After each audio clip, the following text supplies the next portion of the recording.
And despite months of negotiations, the three leading senators on climate change are now a little bit worried that their bill might not be called for a vote this year. Democratic leaders are pushing immigration reform to the top of the agenda. And the Senate climate bill was due out Monday. The House passed its version last summer. So why has the priority shifted? Let's bring in Democratic strategist Kiki McLean and MSNBC political analyst Patrick J. Buchanan. Well, we've been talking about the politics of this. I was talking to Janet Murguia from La Raza and Jonathan Alter earlier. But Pat, this is a big issue with you, has been forever. Right. But at this stage, with so much work on climate change, do you think it's the right move? No, I don't think it's the right move for the president. My guess is that the Hispanic caucus demanded that he do this. You know, they went down and they saved him on health care, and I think they're probably demanding it. I think it's a terrible mistake. I don't think it's going to go anywhere to push the Democrats to support an amnesty for 12 to 20 million illegal aliens when we got 15 million unemployed in the United States, and illegal aliens are holding 8 million jobs. And frankly, if you have an amnesty, those 12 to 20 million become eligible for health care, which would break the bank of his health care bill, as well as sinking California, which is already in trouble. I think he's probably grandstanding on this, and he really does not expect any action by November. And just my own personal preference, I would say illegal immigrants, because I don't think they're from outer space, but aliens is not a term that I personally use, Pat, but...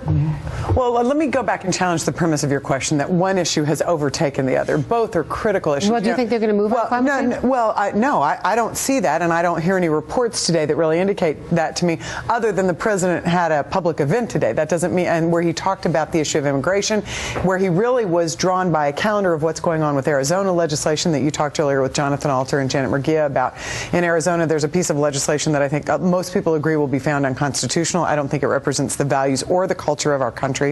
But I don't think one's in place of the other. From what I understand today, plans are on track for Senators Kerry, Graham, and Lieberman to release their vision and their bill for climate change on Monday. And I don't think you have to have one or the other. Here's the amazing thing about this president. He's not afraid to say, these are issues I said I was going to address when I ran for president, when I became president, and we're going to address them.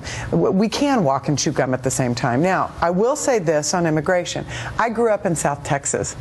This is something I've been around my whole life, and I have deep respect for the consistency with which Pat has addressed this issue. But this is not an issue that we can continue to ignore and pretend it doesn't exist. We came very close in this country to addressing this issue recently, and we shouldn't ignore it. But it doesn't have to be at the cost of one or the other. We can, in fact, move Kerry, Graham, Lieberman forward and address what we need to do on immigration. So to say today that one is in place of the other, I think is a misnomer. I don't think, well, let me mention illegal aliens. Somebody breaks into your home is not an illegal guest, he's an intruder. These folks have broken into the United States. There are police officers being killed in Arizona right now by these folks driving cars on Saturday night. One police officer said he has 64 live chases. These are individuals who are killing citizens out there. The vast majority of them. Hold it, Kiki, you spoke for a long time. Now, the reasons that this represents the beliefs and convictions of the people of Arizona. I talked to a state senator. He said 60% of the Hispanic citizens in Arizona agree with it. 47% of the Hispanics in Arizona voted for Proposition 200 to cut off welfare for these people. They are not only killing folks, they are taking jobs from American citizens when unemployment among Hispanics and African Americans is far higher than 10%. Here's the amazing thing about this issue. It is so emotional, right? And I think as a country, we're kind of exhausted of emotions from the healthcare debate.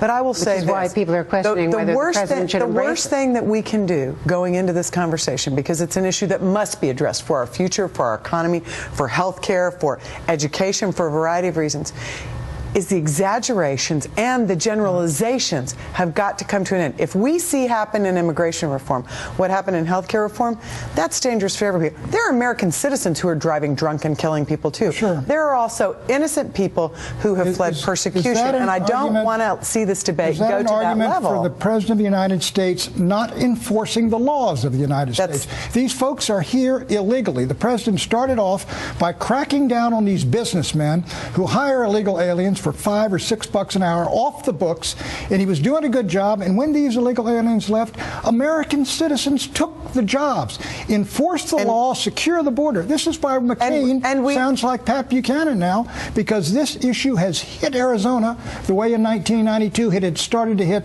Southern Doesn't California. McCain have a problem, Pat, in that he sounds like Pat Buchanan now, but he used to sound like John McCain? John McCain Well, sounds like a guy running scared in a primary right now, as opposed to the thoughtful leader he has been historically on this issue. John McCain sounds like the people he is supposed to represent now, the people of Arizona, the people of California, the people of America. That's why amnesty was defeated. You know, Andrea had the support of Bush, Clinton, Obama, and McCain, and it was defeated. That tells you where the heart and values of America are, which is secure your border, send the illegals, call them aliens or call them immigrants, send them back. See, I think we have to address the fact that the 12 million people Pat talks about are real-life people.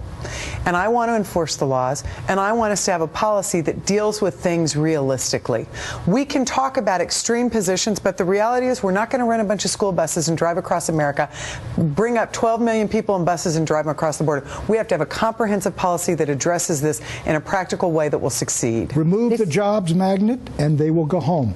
This is a conversation which will continue. Pat, thank you very much. Thank you. Thank you very much, Kiki. Thanks, Andrea. We'll be talking about illegal immigrants on this program for many weeks to come, if not months.